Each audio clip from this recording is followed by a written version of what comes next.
இன்னைக்கு மீல் மேக்கரை வச்சு சூப்பராக ஒரு சால்னா செய்ய போகிறேன். அது ஒரு வானில் வச்சுக்கிங்க. வானில் ஒரு 200 ml எண்ணெய் கொஞ்சம் தாராளமாக ஊற்றிங்க. அப்போ தான் நல்லாயிருக்கும். எண்ணெய் நல்லா சூடாகட்டும். எண்ணெய் சூடாயிருச்சு. ஒரு 4 கிராம்பு போட்டுங்க. கூட பிரிஞ்சி இலை 2 போட்டுங்க. பட்டை 2 போட்டுங்க. கல்பாசி ஒரு சின்னதாக ஒரு துண்டு போட்டுங்க. அவ்வளோதான். இது பொரியட்டும். பொரிஞ்சதான் ஒரு 4 பெரிய வெங்காயம் பொடுசாக நறுக்கி வச்சுருக்கேன். இதை இது கூட போட்டு நல்லா வதக்கணும். இது வருங்க, பொடுசாக நறுக்கி இருக்கணும். அப்போ தான் இந்த சால்னா நல்லாயிருக்கும்.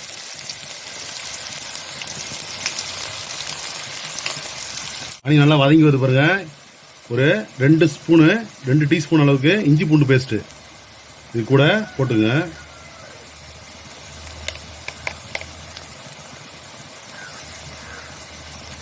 இது நல்லா ஒன்றா வதக்கி அப்படியே நல்லா வதக்கி விடுங்க. நல்லா வதக்கணும். இது கூடவே ஒரு 4 தக்காளி எல்லாம் பொடுசாக நறுக்கி வச்சுருக்கேன். அதையும் இது கூட சேர்த்துக்குங்க. எல்லாம் ஒன்றா நல்லா வதக்கி விடணும். நல்லா ஒரு 10 நிமிஷத்துக்கு நல்லா வதக்கி விடுங்க. நல்லா வதங்கினா நல்லாயிருக்கும்.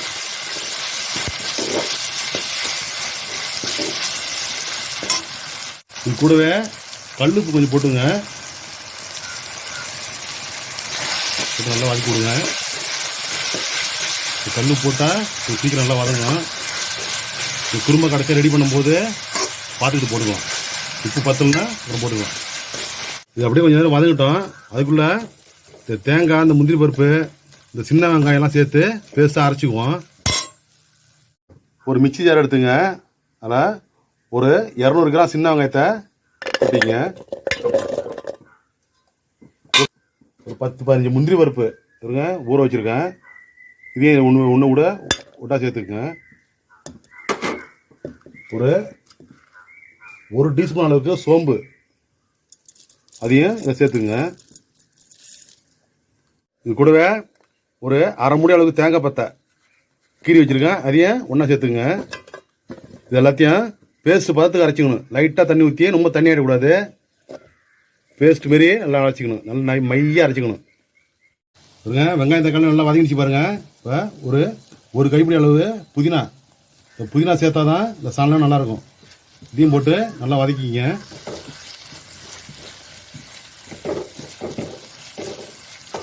புதினா நல்லா வதங்கட்டும்.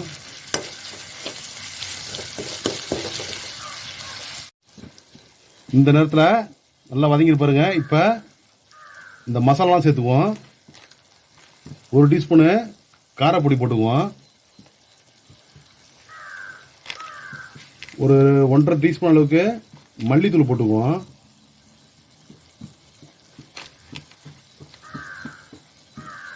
அதுக்கப்புறம் பார்த்தீங்கன்னா கடைசியாக அந்த கரம் மசாலா வந்து ஒரு 3/4 டீஸ்பூன் அளவுக்கு போட்டுங்க.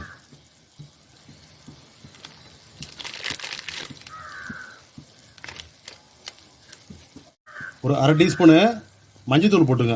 அவ்வளோதாங்க. இப்போ எல்லாத்தையும் ஒன்றாங்க அப்படியே வதக்கி விடுங்க. ஒரு நிமிஷம் வதங்கினா போகிறோம்.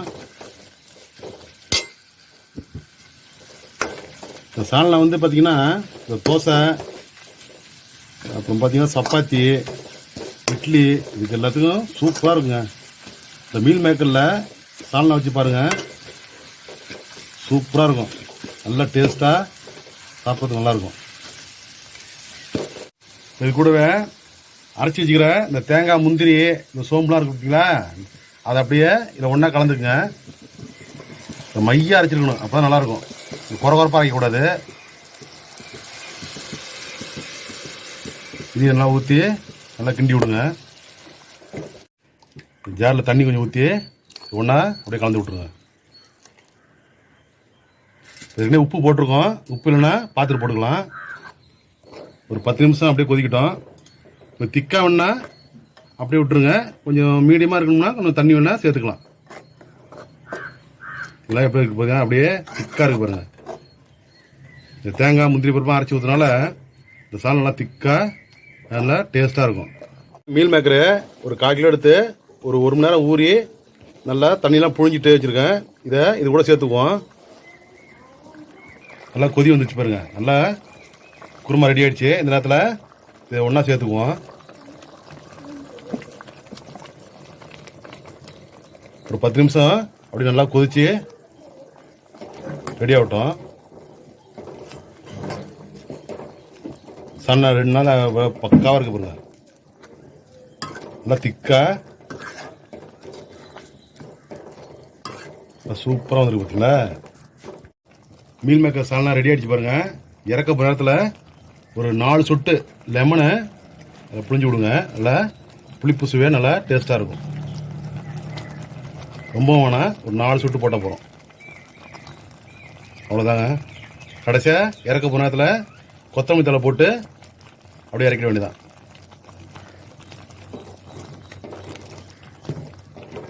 ஒரு கைப்பிடி அளவு கொத்தமல்லி இலையை பொடியை நறுக்கி அப்படியே தூவி விட்ருங்க. அவ்வளோதாங்க. சூப்பராக சுவையான சால்னா ரெடி. மாரி நீங்களும் மீல் மேக்கரை செஞ்சு பாருங்கள். இட்லி தோசைக்கெல்லாம் சூப்பராக இருக்கும்.